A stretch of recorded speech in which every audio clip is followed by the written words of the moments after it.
We added 30 years to average life expectancy in the 20th century, and we are only beginning to have serious discussions about the ways that we need to change our lives. There may be nothing more important in these changes than ones that extend education throughout life. Now, we've long had lifelong learning for decades, but it's tended to be focused on avocation or entertainment. Lifelong learning meant learning for people who were retired, giving them something to do, maybe some cognitive stimulation. Long life learning is a whole different concept. Long life learning is about learning from the time we're born to the time we die, and to begin to think of new models that kind of learning can take so that it reaches broadly into the population and really provides the kind of learning that people need. I see long life learning and midlife learning evolving in very exciting ways over the next decade.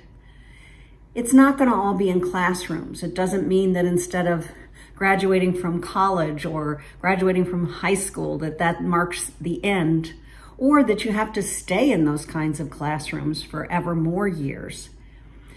But learning will now evolve to take many new forms. Some of it will be employer-based. Some of it will be sabbatical-based. I argue that people should retire often throughout their adult lives. So you work for a while, you take time off, go back to school in whatever form, learn something new, go in a new direction that builds on the experience and the knowledge that you already had, so that throughout your life, you're beginning to accumulate expertise that you can use toward the end of your life in a kind of autumn crescendo, bringing together streams of knowledge and expertise that you have from many different occupations, gleaned over many different decades of your life.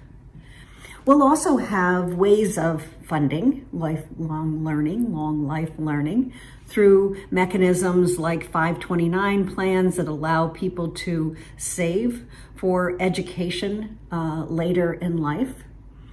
We need new financial models that will offer even more people access to new models of education.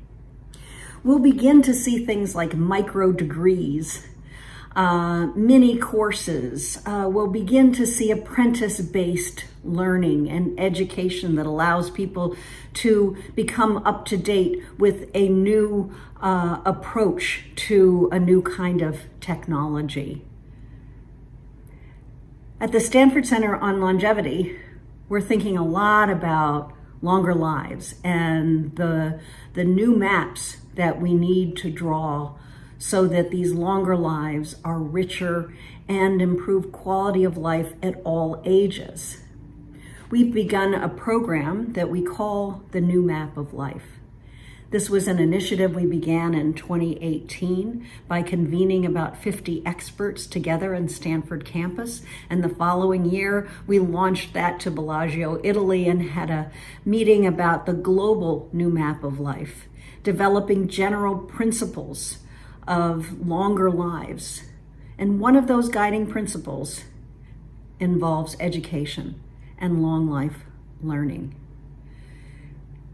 At our initiative at the Center on Longevity, we are now supporting 9 postdoctoral fellows, each of whom represents expertise in a particular discipline or domain, from education, financial security, intergenerational relationships, healthcare, fitness, and on and on.